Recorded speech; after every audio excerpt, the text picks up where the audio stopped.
Continuing education knows that at the end, students want to graduate, and we can help them do that because we take the time to really listen to their needs and we understand all the different options that are available across the campus for them. We don't take a cookie cutter approach. We realize each student comes with their own story. So whether it's a part-time student looking to complete a degree program or someone just looking for online courses, we're there to connect them to the resources of the university.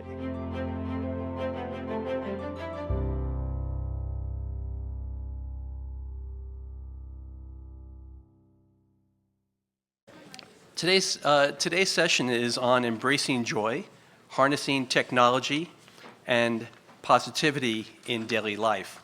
And we're just going to have a terrific time here this morning. Yeah, we are. And I'm glad that you're all here to explore joy with us. And we'll understand better why and how at the end of this hour. My name is Newman. I'm a distinguished professor at the University of Colorado, based at the CU Anschutz Medical Campus. And there I am in the Colorado School of Public Health, where I direct a center called the Centers for Health, Work, and Environment. And that doesn't mean anything until you get down to what we really do, which is to understand how to promote the health, well-being of workers. And we do that through our research, through our teaching, and through our outreach, working with communities and workers and their employers. And so well-being is something that is, I think, dialed in for me personally and professionally. So I'm excited to be moderating today's panel. I have a few announcements to make. So today is Wednesday, April 9th, 2025. If you're on the wrong day, go back to bed and come back. It's 10:30 a.m. and this is panel number 18112.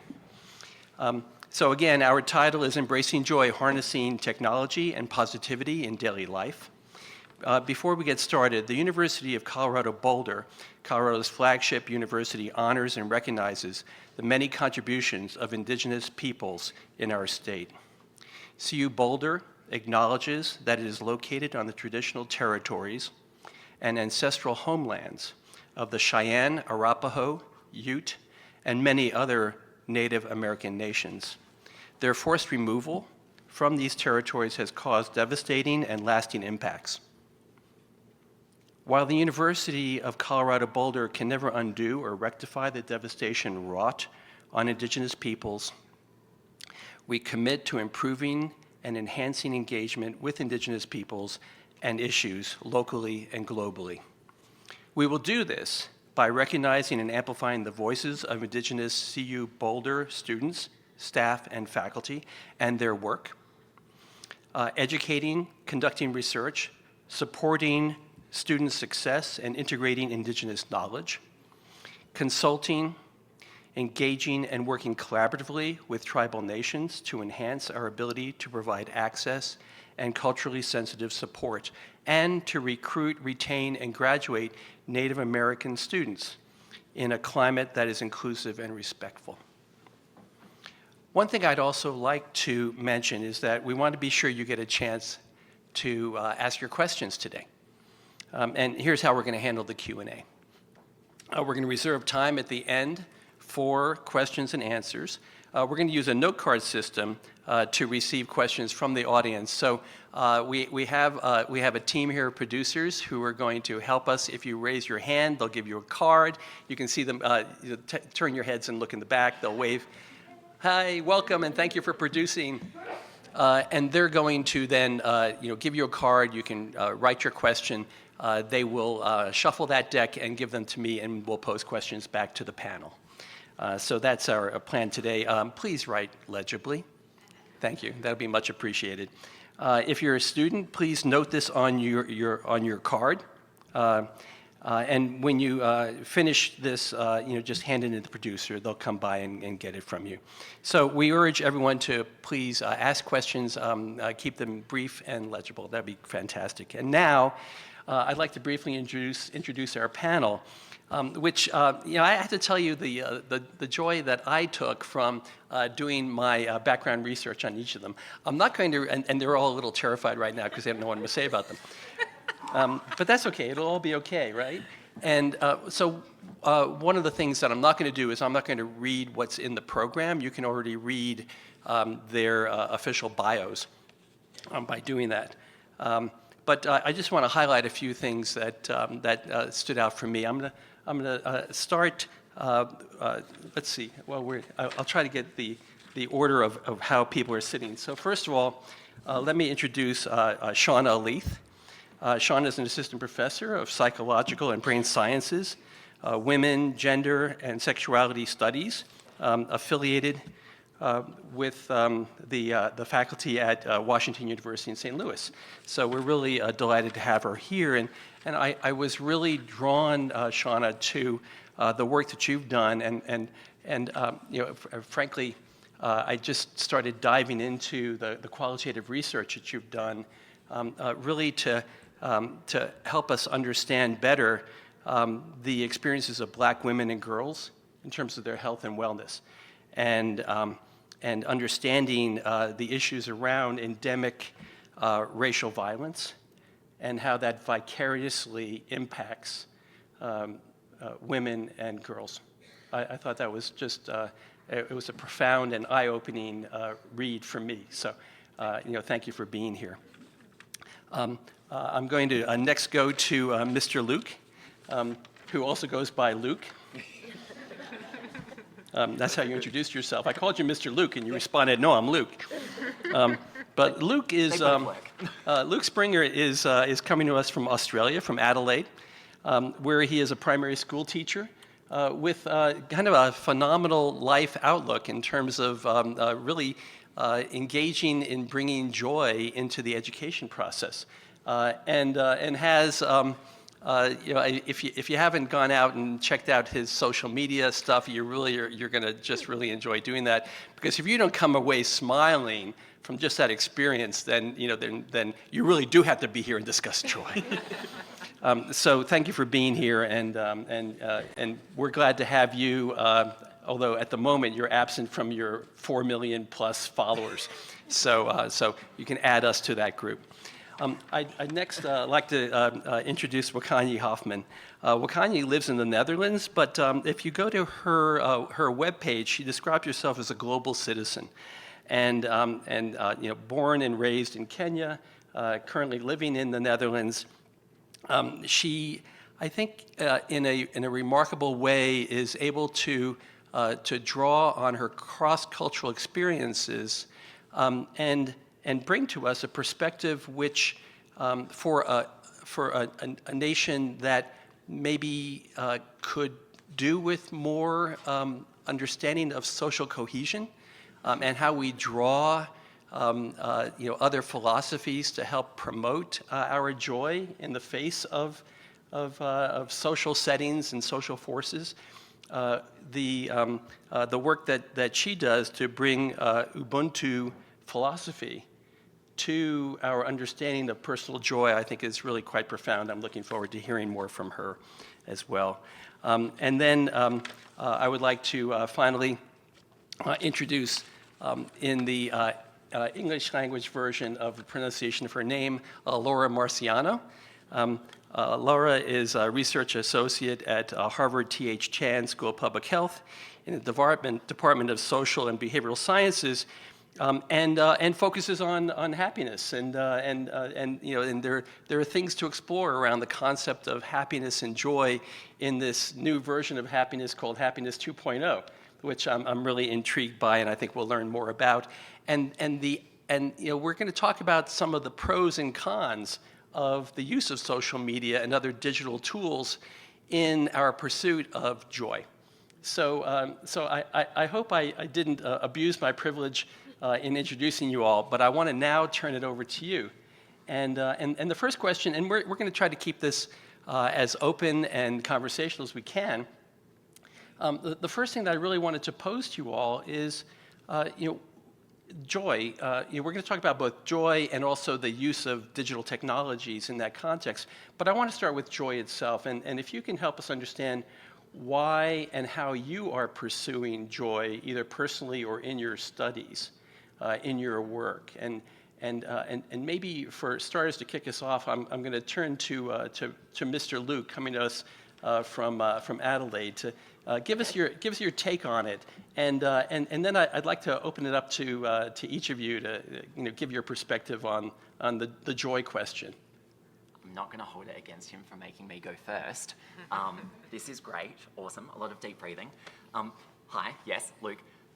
In regards to joy, I think in a world that can be really heavy, loud, and often quite unkind, joy it's not just nice to have, it's actually necessary for us. So especially when I guess some of us are told to shrink down or to smooth out what makes us different. So I think joy has the potential, joy is ownership of identity.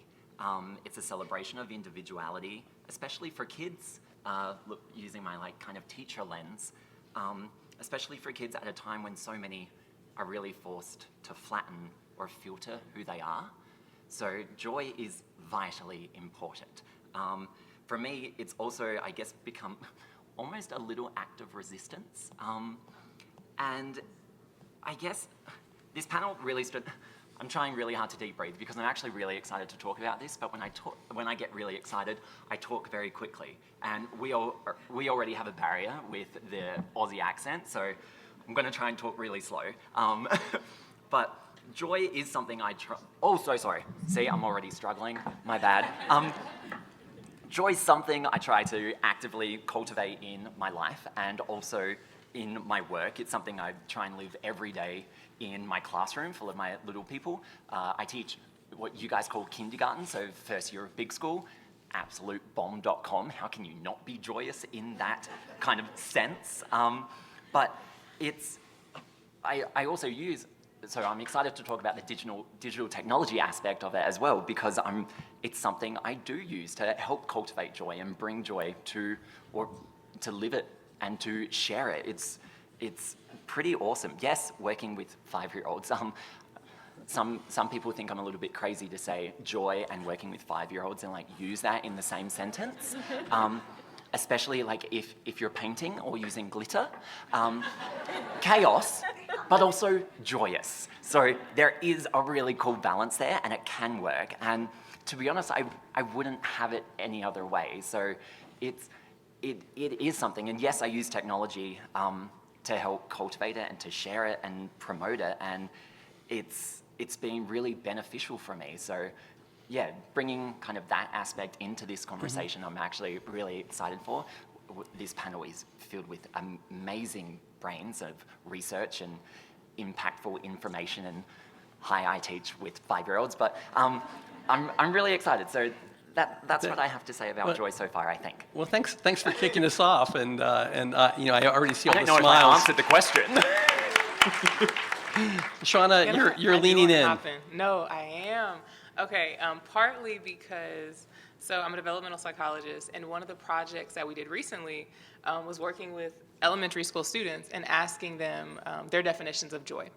And also asking them what would make school more joyful for them, because to your point, Luke, I think especially not necessarily especially in the US, but a lot of my research is just specifically based here, so that's what I can speak from. We don't necessarily think of joy as being an important component of education, even as we've had a lot of work around social emotional learning over the recent years, right? And so the responses we get, and we had kids draw a picture. So we had them also draw pictures and answer these questions for us about, where do you feel joy in school, and what would you change about your school to inspire more joy? Some of them drew cockroaches and the zoo, which was unrelated to the question at all, but it's in there. We took it, right? Cockroaches and joy. Yeah, exactly. I just think they just wanted to draw the cockroach, and so we have that. And some of them, they just wanted things like recess. They wanted more free time. They wanted more autonomy with what they could do. They wanted to spend time with their friends. Some of them wanted to install elevators and animals and ice cream machines. Again, beautiful, right? But I think I also come to the joy question, both personally and professionally, from the standpoint that a lot of the work that I do is around violence and harm. And so it's thinking about not reducing Black people's experiences, but also folks who are marginalized in different ways, them reducing their experiences to oppression and harm. And so thinking about things like joy and thinking about it very seriously. So again, being a psychologist, we focus a lot on individual pathology or individual development. And so one, bringing in constructs like hope, joy, not necessarily just resilience, but inspiration, imagination, and saying these are also things that are critically important to study within human development. And then also making sure that when we're talking about certain communities, we focus on these processes like joy. And so it was a really fun project. And then working with kids is always, like you said, you can't have joy and working with 5-year-olds in the same sentence. And I'm like, if you can't, like, what can you do? Exactly. Yes, exactly. So they have the most, like, I would say, authentic experience of it, to your point, where like the heaviness of the world a lot of times hasn't come in and beat that down. No, that sounds terrible. But yeah, so But exactly. I was leaning in because I was like, oh, we're doing this right now, and it was so fun. Thank you for that. So, Wakanyi? thank you. Can everyone hear me fine? So, I think I come from the continent of joy. I mean, I'm from Africa, so joy is, hello, is really embedded in the way that we relate. It's all relational. So you can't not be joyful because you have so many relations. And therefore, those relations are always activating joy. And I say, and I agree with the both of you, joy, and Luke mentioned that, as being some kind of, to some degree, it's an act of radical self-preservation. So despite the troubles, despite the problems, there is always that sense of, I can be joyful because I can transcend the problems, I can transcend the issues that we're facing. And I'll give an example. I'm from Kenya, and Kenya is one of those Kenyans are peculiar in general. We're a strange lot of people. There's about 50 tribes in Kenya, so different tribes, I mean that people that speak different languages. So there's 51 languages that you can hear at any given time traveling across the country. And somehow we all understand each other's way of being. And if you get on a Twitter thread with a bunch of Kenyans, you might not be able to follow the conversation because it's not Swahili, it's not English. It's a whole other language depending on who is in it. And what happens normally is that there's a joyful way of bantering with each other. So there's never, the relationships are never, the conversations are never, the end isn't to win an argument. It really is to get to a particular point where we can all be grateful and joyful and happy. So this is sort of this is my cultural understanding of joy. And so I come at it from a very sort of indigenous African way of thinking, and even defining it beyond what perhaps Laura might, give us in terms of statistics and scientific knowledge. For me, joy is kind of an inside experience. And it is as close to contentment as I can think. I think joy is contentment in action. And it's always there. And I give the example of, it's a bit like having, that the sun is always there. The sun's going to come out, anytime. I live in the Netherlands, the sun is never there. But I know that it's there. I know that it's there somewhere. And that gives me joy, just the expectation, just the knowledge. And so there is this joyful way of even appreciating what you don't have. Because, at some point you might have it, right? So that's a bit of that's my cultural understanding of joy. And as opposed to happiness, which is fleeting. It's dependent on something external. It's the sun that, the sunshine that comes in, every now and then the cloud comes, and then I'm not happy anymore. But joy is different. I know that the sun is there anyway. It's always sunny somewhere. This is my my mantra in my house now that I live in the Netherlands. It's always sunny somewhere else. So joy is something that is an experience on the inside. And I speak to this from this philosophy of Ubuntu, which is an African moral conception of what it means to be human. And here we're talking about, being joyful today with the technologies that we have. And one of the questions that we're sitting with is, what does it mean to be human now that we've got all these other more than human intelligences? And I think certain concepts such as joy, contentment, this is something we're going to have to really think about. What does it mean to be joyful when everything else is so predictable? Right, so that's my definition of joy. Yeah, thank you for that. Laura, hopefully you experience it, and you're also researching it. What's kind of your take? And you bring us around to some of the work that you've been doing as well. Yeah, sure. And thank you, Lee, for your question that wants to tackle both the knowledge, but also the personal stories. So I will try to answer to that talking about. Oh, can you hear me? Yeah. Sorry, my voice is very low. I will try to tackle the question talking a little bit about the scientific part from my side, a personal story, and how I try to find joy in my everyday life. So starting from a scientific perspective, I have a background in psychology and neuroscience from Italy, and then I did a PhD in health communication in Switzerland before moving to Boston. And for the majority of my studies, I was just looking at illness and ill-being, depression, anxiety, how the brain works in pathologies. And at some point, it was too much, you know? It was too much. Even when I started my PhD, everything was about problematic usage of social media, problematic usage of smartphones, whatever. And we're going to talk about that later today, but there is not only that. So there is still kind of a scientific bias to look just at the illness perspective, at the negative perspective, at pathologies, and I wanted to find something more. So I started with my Happy Bee studies, the Happy Bee in Switzerland, Happy Bee 2.0 in Boston, and another Happiness 2.0. I don't have a lot of fantasy when it comes to titles. But my aim was to study joy and happiness in young people in the digital era. So this is why 2.0, where the web 2.0, and now we have the 3.0 and so. And using like a tradition that is coming from Aristotle, who was talking about hedonia and eudaimonia. So when we think about happiness and joy, there are many definitions that we can use, even about well-being and mental health. But first of all, like well-being is not the absence of ill-being. We always say there is a continuum. The absence of ill-being is actually a status that we can call languishing. That is like, okay, I am surviving, but I'm not thriving. So then we have well-being that is more about thriving, flourishing. And we can talk about hedonia, eudaimonia. For hedonia, we need to think about the experience of positive emotions in everyday life. Just because I'm drinking water even, I'm having a good food, I'm laughing with other people, I'm here with you, so I experience joy and positive emotions, and it's also related to the absence of negative emotions. But then we have eudaimonia, that is coming from the Greek word eu, which is good, and daimon, which is demon, spirit, the good spirit, and means following your path, following your purpose in life, having that sense of fulfillment that is related to why you are here for, and just, meaning and purpose and positive relationships.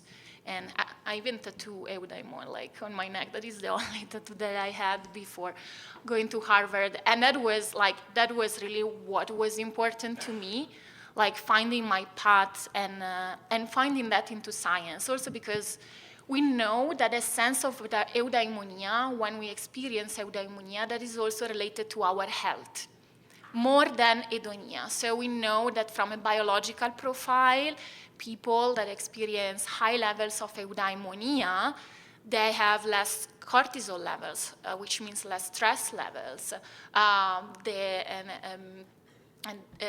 All the systems that are related to inflammatory system or neuroendocrine systems, they're working better. So we know that there is something biological there that we need to follow, and also how the brain reacts to these things. Maybe I'm already going too long because I'm an academic, we go too long. But there is something that I wanted to add because the scientific path was matched with my personal story. I'm always thinking there is no lotus without mud. And in my personal stories, I experienced that in front of me, maybe more than I wanted to as a young person. I lost my dad when I was 25, And I was in the middle of the transition from master studies to PhD. I was actually doing an unpaid internship in Italy in psychology. And the world around me was really a lot. And I just wanted to put everything that I could into science. At the point that at the end of my PhD, my supervisor asked me, Laura, do you want to go to Harvard? And I thought, is that even an option? Like, I am a little girl from Italy, and that was not in my mind at all. But in the end, maybe it was supposed to be. Yeah. Thank you.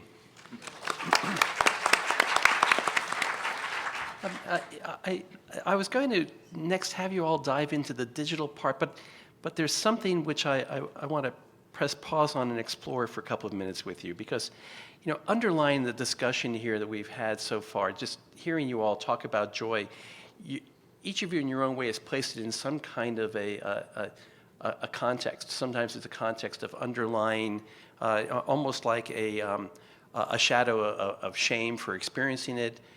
Maybe it's life experiences that you know, you or the people that you're working with, where it's almost like a counterpoint between joy and grief and other kinds of experiences. And you know, and I think that all of us, especially in complex times like we're in now, that's the nicest word I can find, are trying to strike some kind of a balance where we can still explore and identify and find our joy in the face of a lot of adversity. And so I just want to throw that back out there. It's not even a question, but just sort of I'm just sort of a jump ball here for someone to grab that idea of how we counterbalance our pursuit of joy with the environment that we find ourselves in, the social setting we're in. Could we explore that a little bit more? I'm looking way down there because I'm seeing a lot of nods coming from you, Seanna.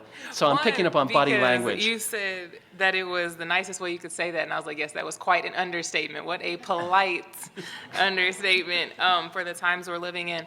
I think I was also nodding because some of the students that I was able to connect with yesterday, they mentioned the sense that it feels irresponsible for them to feel happy or feel joyful or be pursuing things that are celebratory in this moment, and really talking with them about when structural, systemic, and or societal conditions, things seem to be collapsing, what does it mean to still really focus on the joy in your day-to-day life and this sense of feeling like you are not doing enough no matter what you are doing, and how that can really undermine well-being, both like personally and then also thinking broadly community. So I'm nodding because I'm like, this has been, I think, a thread not only at the conference now with some of the conversations I'm having, but also conversations I'm having with students where they're like heading towards graduations, for instance, and for my international students, their families can't come. And so thinking about some of the joy they expected to experience, running up against national policy and like how do we support them in these moments. I don't know what else I will add, but I did want to, I'm currently reading a book, Care Work, and it deals with disability justice specifically.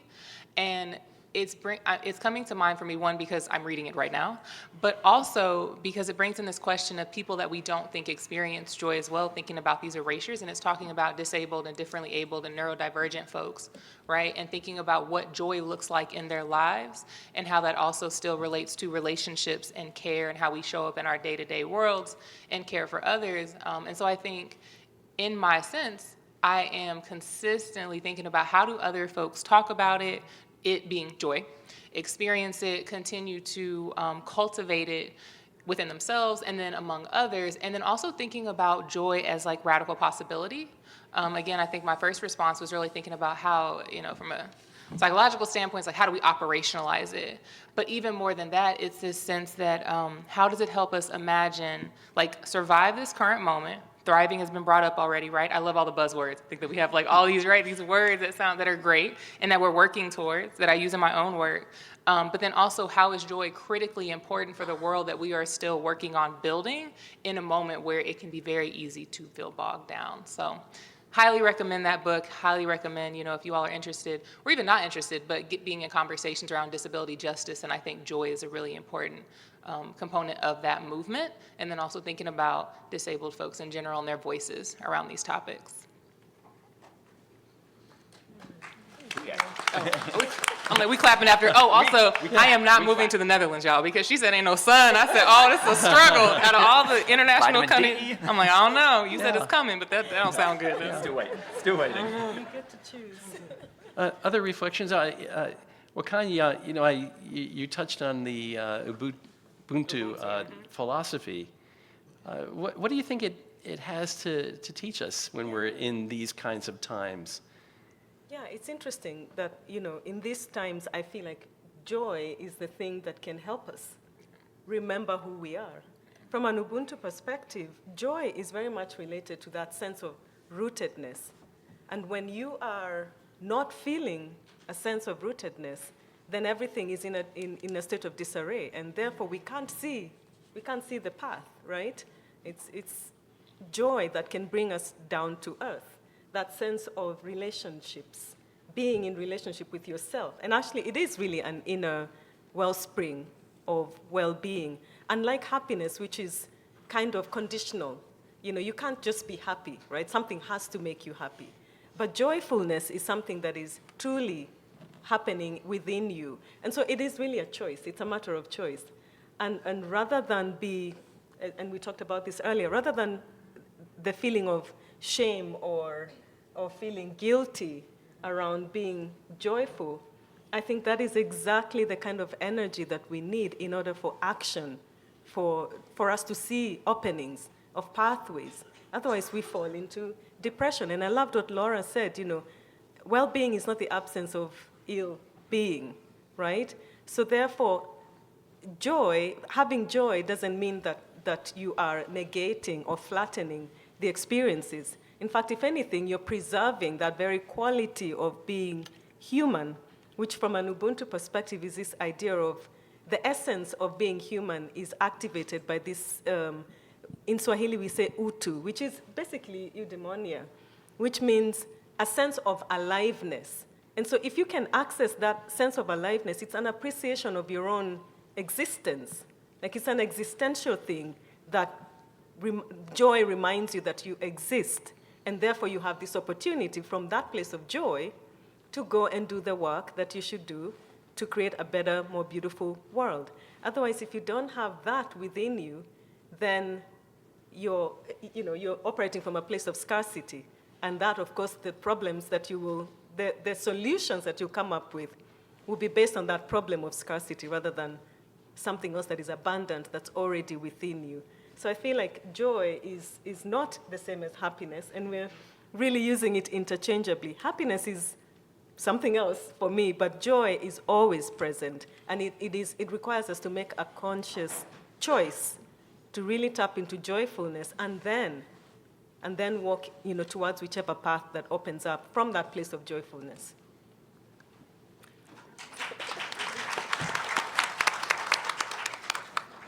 I think there is a question. We're going to collect those and do them in a few minutes. But go ahead, respond. I wanted to add something because you tackled on the sense of having like roots inside us. And I mean, I think that is really the most important part, like happiness and emotions that have a peak, then they also tend to have a down. And I don't think that like chasing that kind of, I don't know, high peaks, we all have high peaks, but I feel like joy and be joyful every day is more related to find a sense of balance within us. That it means finding our roots and being always present in our body and mind. So also fostering all the practices like meditation, mindfulness, yoga, everything that can really bring us to our body. And when we talk about digital technologies, I know there is a lot of, obviously we know negative discussion about that, and there is also a lot of scientific evidence. But at the same time, I feel sometimes the explanations that we give to that is a bit limited. So when we think about screen time or time spent online, we should always think that it's a sedentary time. Every kind of sedentary time, even watching TV or just say seated for too long, is bad for our health. So it can be in front of a screen using social media, but it can also be doing something else that is for too long, especially in young people, especially in adolescents. And then the other thing that sometimes we are just discussing about that in research right now, but it's like when we are on the screens, we are in our mind the whole time, you know. There are a lot of psychological processes involved that I think we see from the data. These are the most related to negative outcomes like social comparison and the social anxiety. It is especially related to what we see online, to the passive usage that we have. But we are also in our mind, and sometimes I think we risk to lose like the connection, this body-mind connection that is really important. And I mean, I'm reading a lot about Buddhism, so I'm really like more into like practicing this balance in everyday life to find my joy. And I think this is something we should remind ourselves maybe some more often sometimes. Yeah. Thank you for that. You know, Luke, I want to have you reflect. You know, like this is all very adult conversation that we're having right now. Yes, it Right? is. This is very right. I'm trying to imagine, and you know, I have a grandson who's almost 5, and I can just imagine what he would be saying right now about what we're doing here, exploring this, because he would have a very intuitive sense of joy. What have you learned from kids? And take us into, you know, you are a social media celebrity. Let's talk. Yeah, you are. Yeah, it's on their website. It's like, listen. So all that being said, you know, I'm just outing you here, but you know what would a 5-year-old say right now to this question, and how are you then amplifying the joy that you're finding with them using digital tools? Because I think my sense is you're on the plus side of using technology to amplify joy. That's kind of my take. So, Yeah. so what would the 5-year-olds have to say? When's lunch? That's what they would probably have to say, or when's playtime. I guess before we touch on that, I want to touch on a couple things. You said before how like students are saying they're almost feeling bad to have a sense of joy. And that hurts. Like, that hurts my little heart. Because I think joy also comes from, like, passion and following our passions. And for me, I am living that every day. I am so stupidly passionate about being a teacher. It is, like, I honestly live joy every day because I get to do something I'm passionate about. So to have, I guess, for people to have a little bit of a mindset to say, oh, I might be passionate about something, or I might be joyous about something, but I'm not allowed to feel that way because of X, Y, Z and the way the world is right now. Oh, like collectively, we should all be going, oh, like that, I think is hurting. So I think joy can almost be a protective measure for us. And it's something that we can use. We're not dismissing the world. We're not dismissing what's going on, but joy can offer us a protective measure to look after ourselves. So we've also kind of collectively said across the board that it's all about building relationships and how that can kind of help cultivate joy. And I mean, I just want to say like, yay, relationships, we love that. I'm totally going off topic now because I really wanted to talk about that, and now I've actually forgotten the question. So Thank you. deep breath.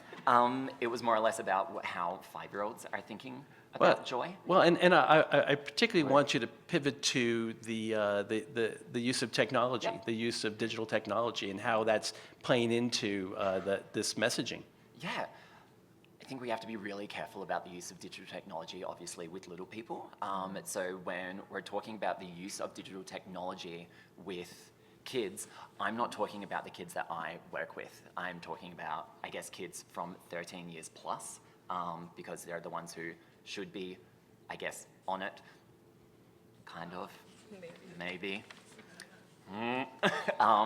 But I guess, like in Australia, we're about to, at the end of this year, we're bringing into effect that you're not allowed on social media unless you're over the age of 16. that's coming into play, which I, like 100%, I'm actually really excited about that, even though I use it. Like, I'm not under 16.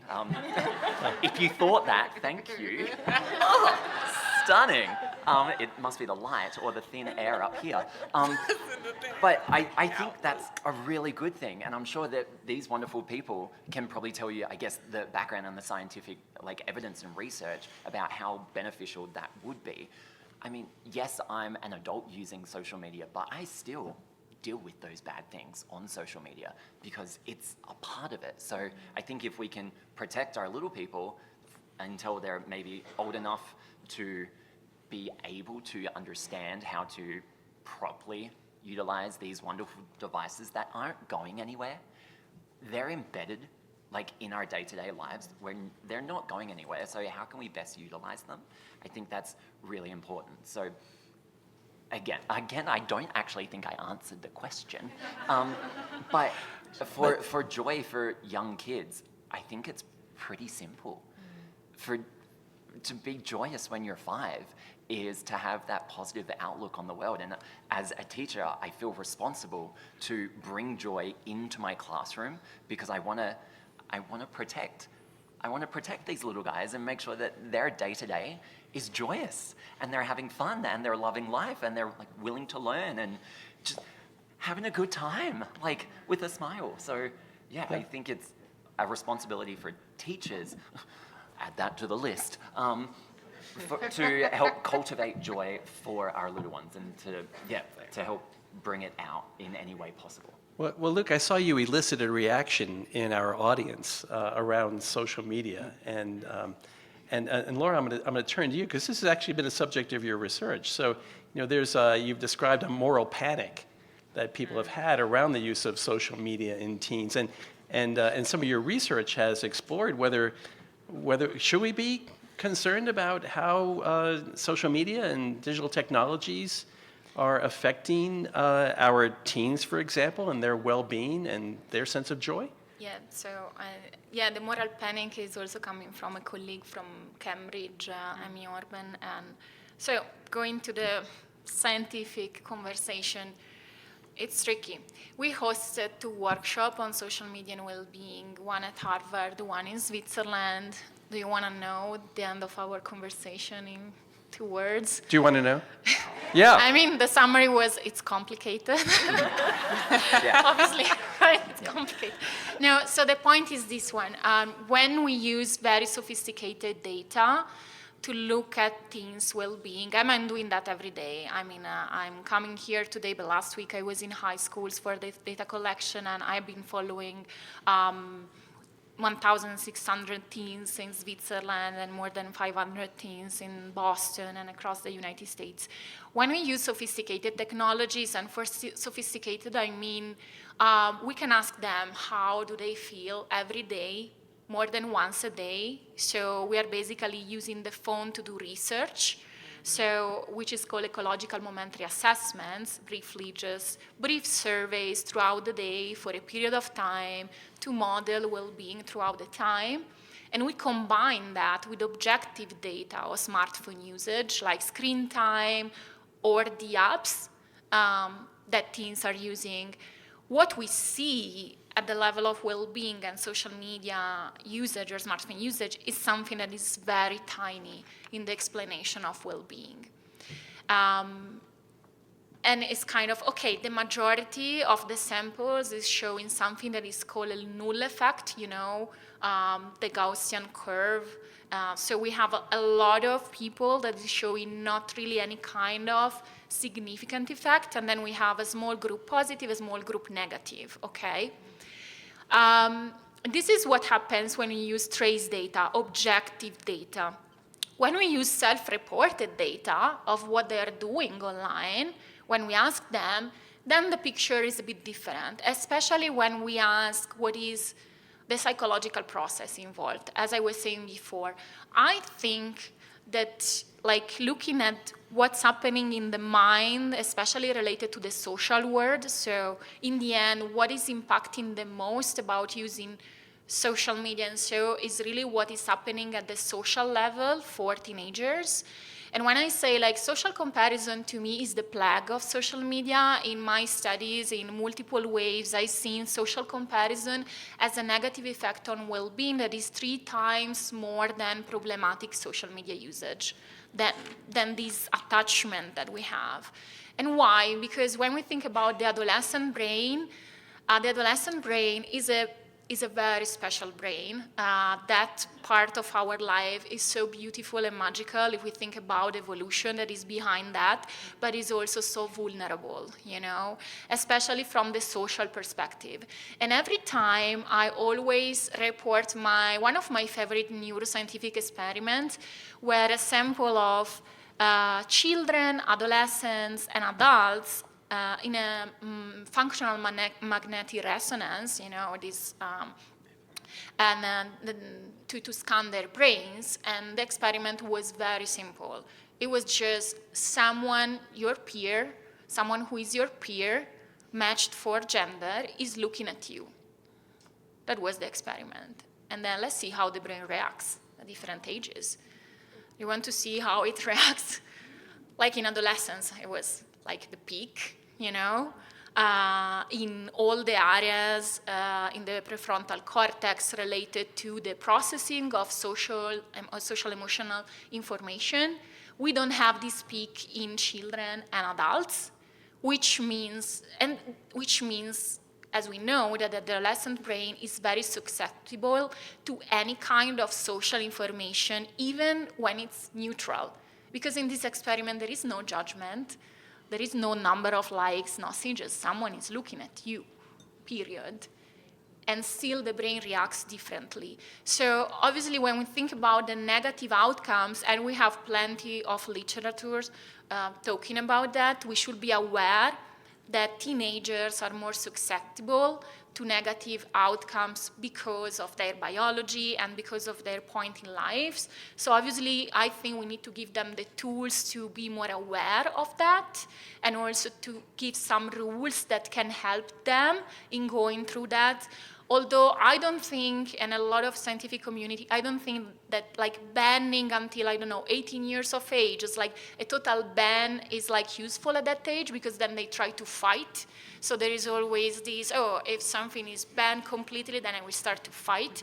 But giving them the tools to be more aware and empowered, like can be social media literacy, even AI literacy right now, is something that we need to do like on a daily basis. And I'm also trying to do in translating my research into some practical activities with teens. So we have been working with arts and science on the concept of digital identity and how our personality changes online. And I hope I kind of answered to the question. Yeah. No, thank you for that context. As you were speaking, I was flashing back to when one of my daughters, who's now in her 30s, was young. I was watching TV with her because I was concerned about what her input was. And we had flipped the channel. She had flipped the channel, and it was some old movie where it literally was showing in black and white a cowboy pulling on a rope, dragging a woman who was over the side of the cliff back onto. And I turned to my daughter and I said, "Well, what do you think about that?" And she goes, "Sex role stereotypes." Click. And I'm going like, "All right, we're good here." Seanna, and Wakanyi, in your experiences, the digital exposure risks for adolescents. I want to pick up on that theme, but if there are other things that you want to add around the uses, and we're talking about harnessing, right? We have to somehow harness technology, which implies that there's going to be a push and a pull, right? Explore this with us a little bit more from what Laura was saying from the science side. Yeah, thank you. So I work in Utrecht University in the Netherlands, and we have a lab called the Inclusive AI Lab. So at the moment, I'm really looking at artificial intelligence and the inclusivity of different cultural expressions, especially around the creative side of things. and particularly using the Ubuntu philosophy as a framework of moral, ethical considerations that we have to make. We have to, right? Otherwise, they'll be made on our behalf or have been already, in order to design digital tools that then we don't have to worry about them, right? That would be the goal. That would be the idealistic goal. And I want to pick up on something that he said, which was that, joy is a way of preserving our relationships, right? We've talked a lot about relationships here.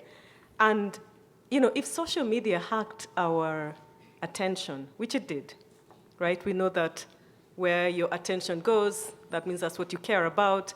And now the market is happy. They've got all the data about the things that we care about, and they can sell all that stuff to us, right? AI is hacking our intimacy, our connection, that space between me and you. That's exactly where artificial intelligence is coming in. And later on, I'll be talking in another panel on AI agents, AI boyfriends and girlfriends.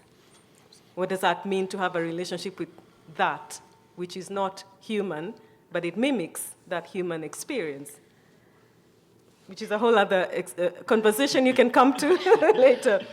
But now imagine, so I'm on the board of an organization called the Inner Development Goals. And this came up as a response to the Sustainable Development Goals. So looking at human flourishing from within, before we worry about what materially we need for happiness, right? So what is happiness or inner well-being? What is that? What are those conditions?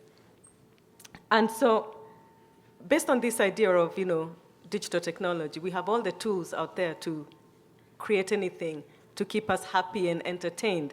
So we have two choices, really, which is when we have nothing to do, which is coming, really. Work, or everything that we know about work is going to be looking very different in about 2 years' time. So when we have nothing really to do with most of our time, right, our creativity will either be directed towards consuming that which we said we love, right? Our attention was hacked, so that stuff is being produced.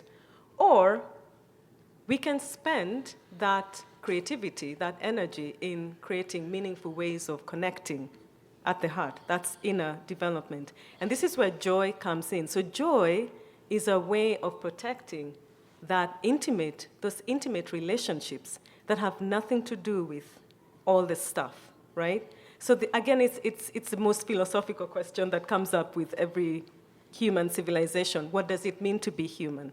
So I think we're back to that, and I'm calling that Ubuntu 2.0, which means, humanity 2.0. There's a lot of 2.0 going on. But, it's a question of what does it truly mean to be alive, our aliveness? What does it depend on, right? Because we know that we can get all the stuff that we need to keep us entertained and to keep us happy temporarily or even continuously. But when that stuff is not there, what does that really, truly mean? And that, to me, is an inquiry and a question. I don't have an answer. But I think that joy, which creates this sense of awe, right? You're joyful just for the sake of it. You're joyful, right? You're joyful when you see a flower. You're joyful when you see a star. Now, if all of that stuff can be reproduced for us, what then does it mean to be human? That sense of aliveness is the last hope we have of being contented. So I think joy is really that little thing that we cannot replicate with any kind of technology. Beautifully said. Beautifully said. I saw a lot of Listen, I was very animated. To your right there, Okay. Wakanyi, they were going nuts over here on this side of the stage. One, I am loving sitting by Luke for his energy. He also is definitely the teacher who will give you your paper and pens because I came unprepared and he let me slide it over, right? And I think we have at least a couple of movies with Will Smith and others about like the technology takeover, and I'm thinking of the Jetsons and everything else. So we've been like debating these things for a while, I would say. And there's that little Wall-E. That's such a sad movie. Listen, Wall-E hurt my heart. Speaking of, but there were just two things I kind of wanted to add to what we were talking about around digital context, thinking about adolescence, thinking about social media use. One is a parent, so I have 4 kids as well, and my oldest she will be 11 this year. And I'm thinking it's so funny as you're talking about watching TV with your daughter and being like, hold on, pause, right? We're watching a Western, and she's like, sex stereotypes, moving on. And I'm thinking about generational differences. I think there are so many things around music, social media, technology, that each generation we look at the younger folks and we're like, oh my God, this is horrible. What is going on here? And I think it is like a marker of our age anytime that happens as well. Even as we do have more insight, right, as we get older about how social comparisons can be really harmful. So we're coming from a place of a lot of times like positive intent and wanting to protect our kids, and yet their orientation and frame for the world is just different than what we had, right? Like Facebook, I think I got it in high school and it was new and it was the thing, and now my kids are like, why are you on that thing, right? It's Meta. It's not even Facebook anymore. And so just thinking about that, I think I do want to plug as well, like understanding that one size fit all, again, a lot of times does not work. And so social media and just having access to technology can be really important, again, for like neurodivergent, disabled kids for a social connection. And so again, thinking about how is it being used? How do we give our kids tools to be able to use it in ways that make sense for their lives? And I think, as others have said, that is critically important. That piece about like we are facilitating their experience and how do we do so in a way that doesn't, going back to lunchtime, kids love exploring the world, right? Like sometimes I think as adults we impose so much that can be very limiting. And then the last piece about joy in digital spaces, there's so much innovation. So I'm thinking about Black Twitter, I'm thinking about the ways that like as adults you get in there and you build community, and I think in some ways as well, even as it might be replacing human connection, and there are studies on that talking about the ways we're always on our phones or we're not like just seeing the person sitting next to us, but sometimes we're on our phones because we're talking to mothers, we're talking to friends, we're seeing folks that we're like, oh, my experiences aren't so singular or isolated, and I'm seeing folks in different continents, different countries, different languages. And so I think it's oftentimes a both and conversation that we need to be having about a lot of these topics. And sometimes we can oversimplify how we talk about things and forget folks in these conversations, so, yeah. I want to remind people that raise your hand and get a note card and pass questions forward, because we're going to open this up for audience participation here in about 2 minutes. So, jot down your questions for the group. I see a hand up here. So, Luke, you were good. You had something you wanted to add. Sorry for the infomercial that I inserted there. Go ahead.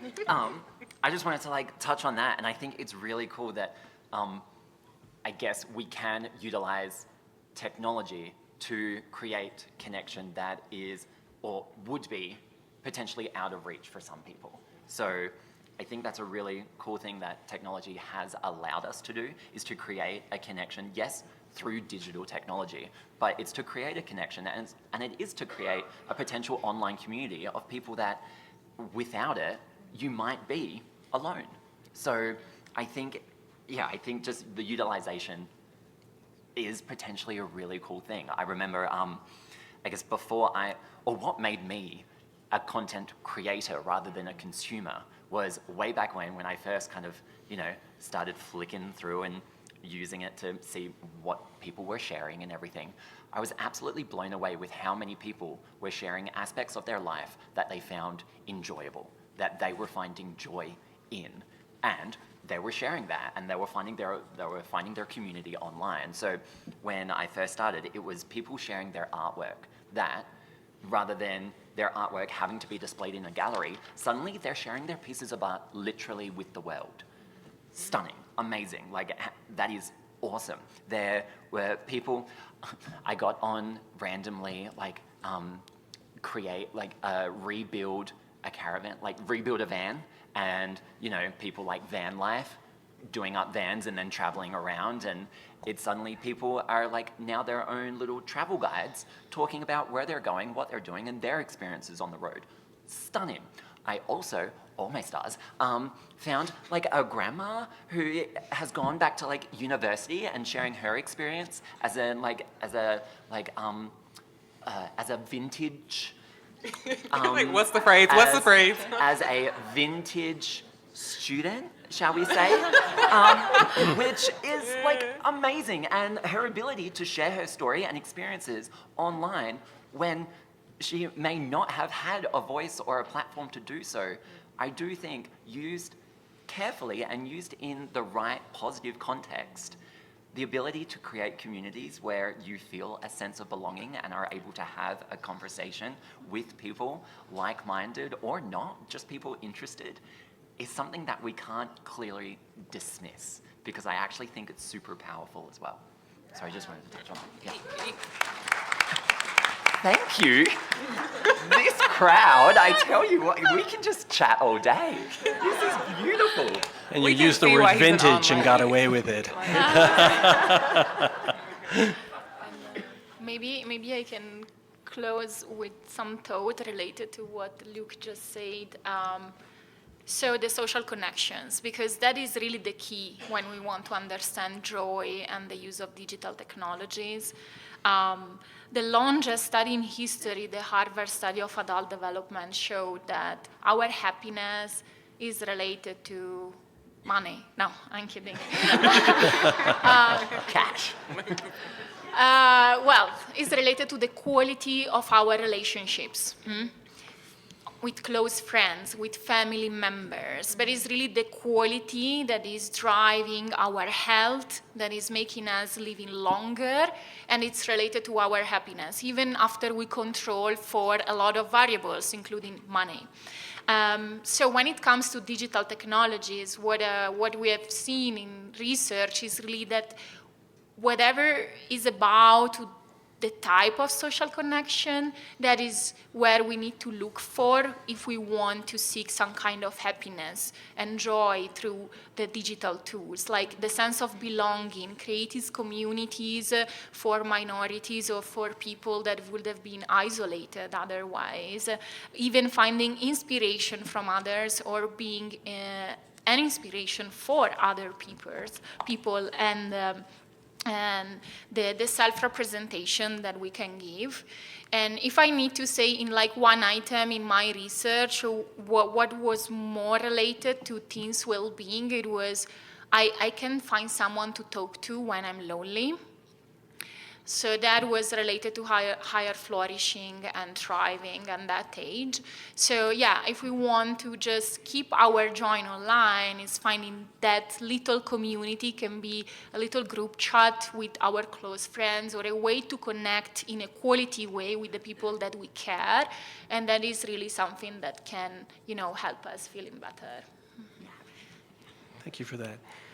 I want to turn to some of the questions that we received.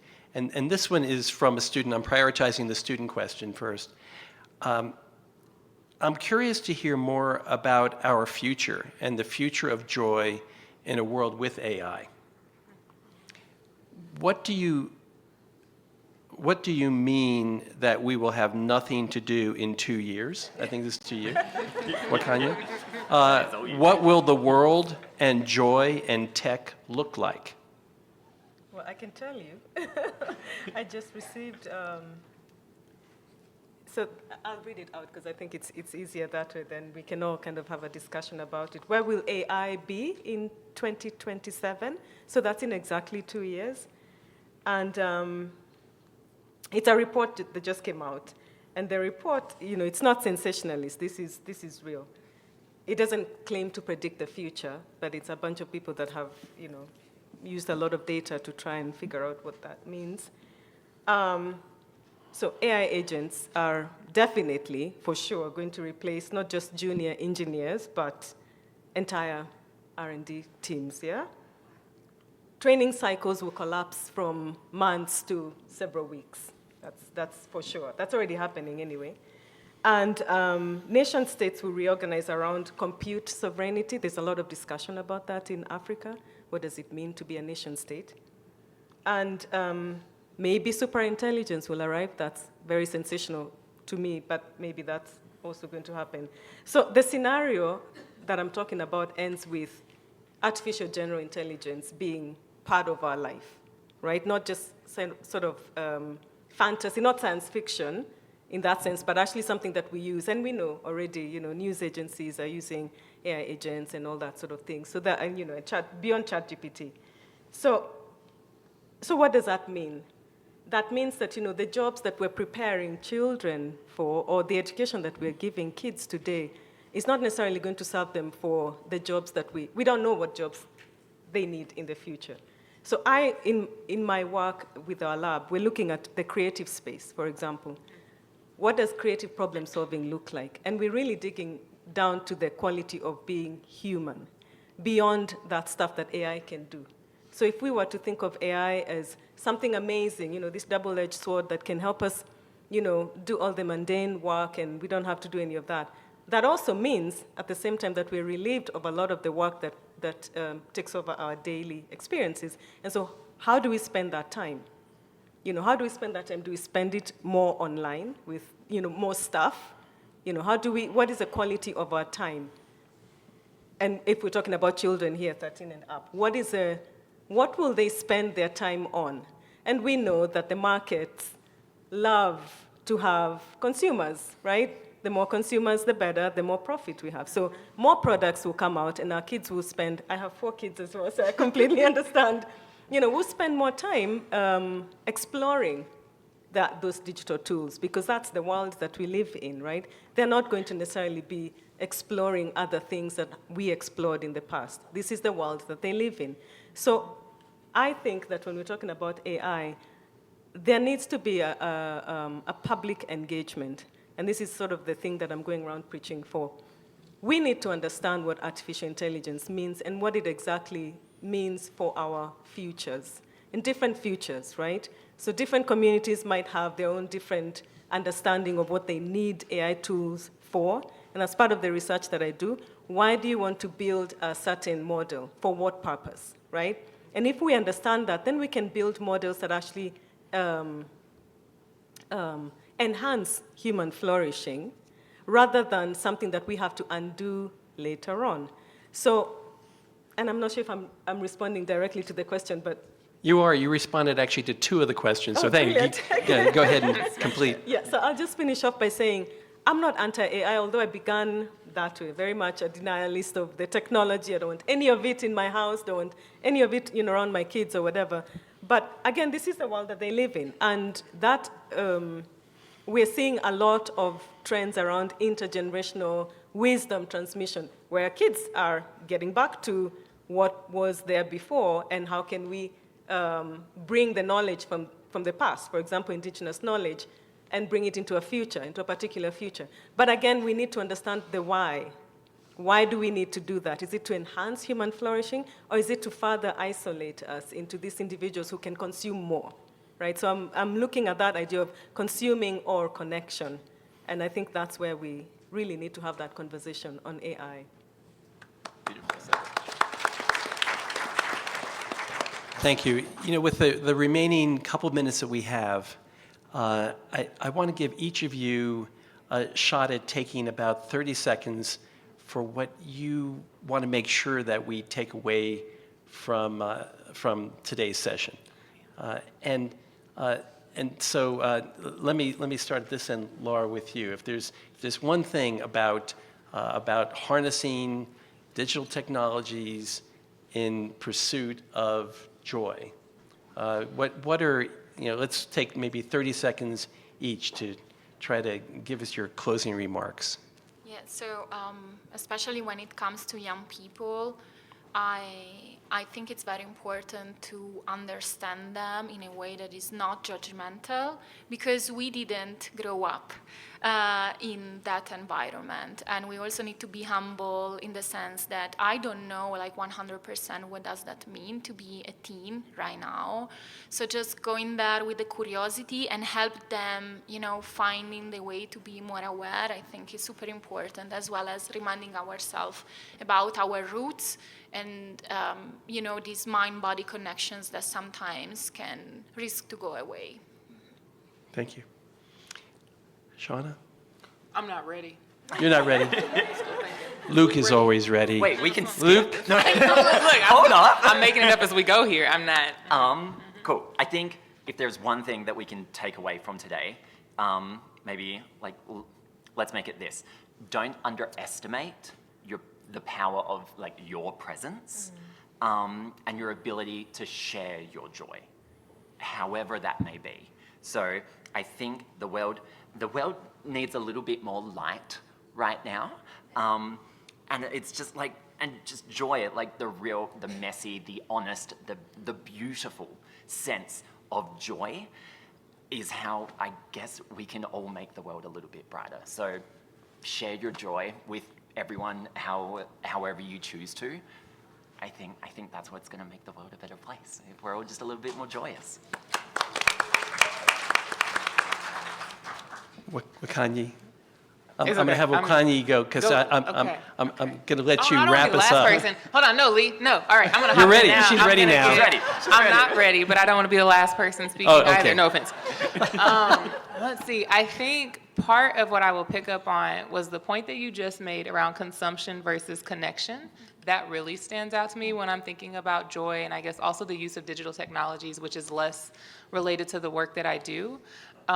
I tune in personally for when I am seeing things, watching things, consuming anything, how am I feeling and how am I thinking about it and how am I using it? And I think that's really important. It's interesting because one of the things that was mentioned earlier was this notion of joy as a choice.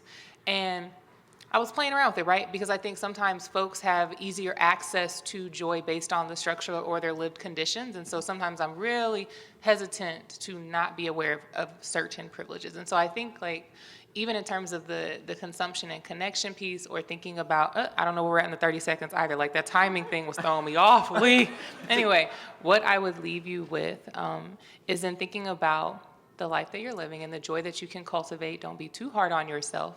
Think about others within that process. And when you're consuming things in the world, the social comparison piece, I think, can be really difficult. And so think about, why do I find what they're sharing with me meaningful or not? Do I want to take it? Do I want to leave it out? And I'll go with Luke and be like, just experience and spread more joy. Also, y'all, he has a tattoo with some leaves coming out of here, which is really cool. So I don't know. It's just, I've loved sitting here. Thank you.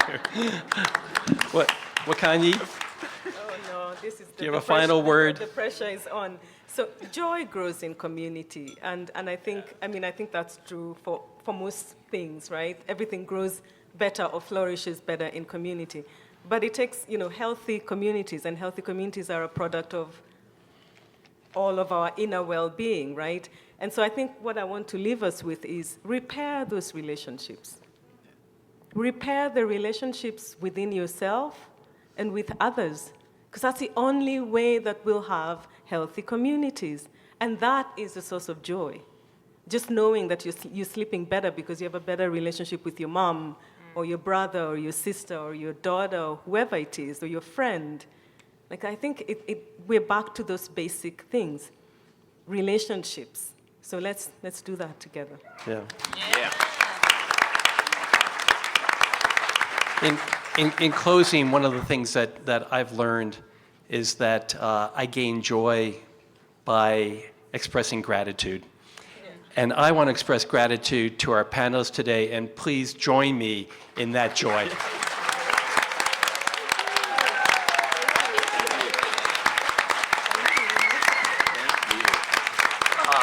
Stop it. Thank you all, and enjoy the rest of the conference.